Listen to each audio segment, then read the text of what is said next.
ich bin Stefanie Schür und ich arbeite mit Veronique, die auch meine beste Freundin ist, seit ich 10 Jahre alt bin. So, es ist jetzt bin korrekt.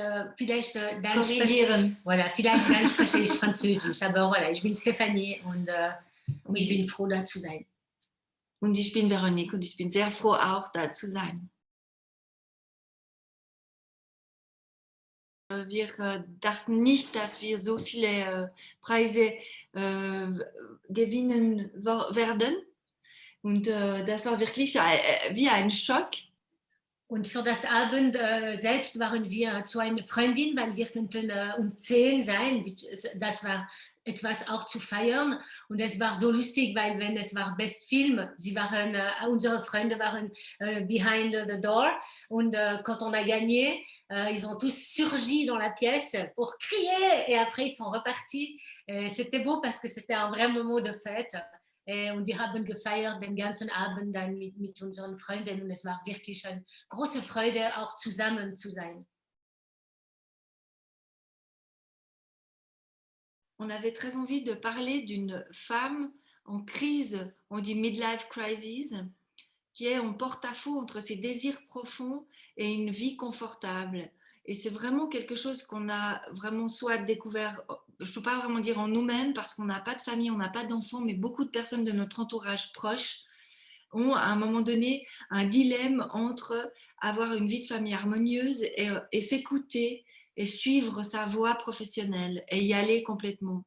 Et aujourd'hui, on est dans l'égalité des tâches, de l'égalité des rôles entre l'homme et la femme, dans la parité. En réalité, ce n'est pas encore le cas vraiment dans le concret. Et énormément de femmes font des sacrifices.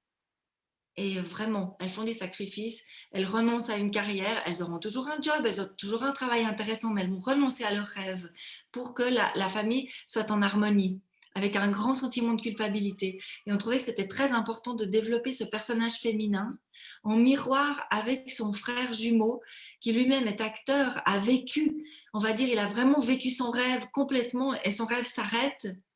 Et elle doit commencer le sien, absolument, pour faire vivre et continuer de vivre cette créativité commune qu'ils partageaient.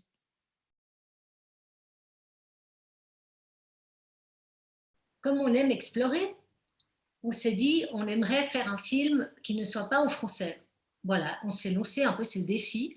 Et parallèlement à ça, on avait en tête Nina Ross, qu'on avait vu dans Barbara de Christian Petzold depuis quelques années. On admirait énormément.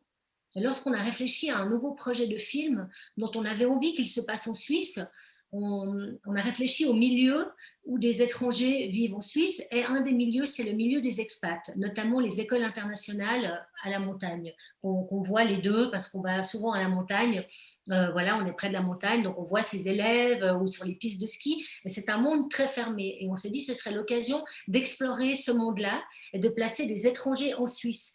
Donc, on a commencé à raconter cette histoire de cette femme de directeur d'école en imaginant Nina Hoss. Et comme une perle, ça s'est vraiment développé autour de ça. Mais la première envie était de travailler, non pas en français, vraiment d'explorer d'autres types de jeux, d'autres acteurs. C'est ça, voilà. C'est parce qu'on était très attirés par le jeu des acteurs, que ce soit des acteurs germanophones ou des acteurs même anglophones. On était très attirés par le jeu d'acteurs qui ne soit pas forcément un jeu d'acteurs francophone. Et c'est ça qui nous a tellement motivés, en fait, à la base. Parce qu'il y a une physicalité, notamment les acteurs allemands de la Schaubühne, qui sont aussi des acteurs de théâtre, qui ont un training d'acteurs incroyable, et ils ont quelque chose de très physique dans la façon d'embrasser leur rôle, qui nous attire beaucoup parce qu'on vient aussi du théâtre.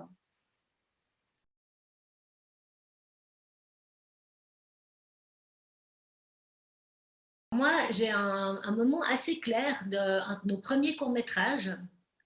On tournait à la gare de Lausanne et on tournait dans les WC McLean de la gare. Et j'étais sur les escaliers et il y avait la foule qui prenait le train, qui passait, et on était là. Et j'ai tellement aimé ce moment d'être dans une foule, d'être concentré sur notre travail. Et je me suis dit, mais vraiment, j'ai envie de pouvoir continuer à faire des films. Et ça, c'était un de nos premiers courts-métrages. Mais comme il y a un moment d'épiphanie où on se dit, oh, mais qu'est-ce que j'aime ça, qu'est-ce que j'ai envie de continuer de le faire.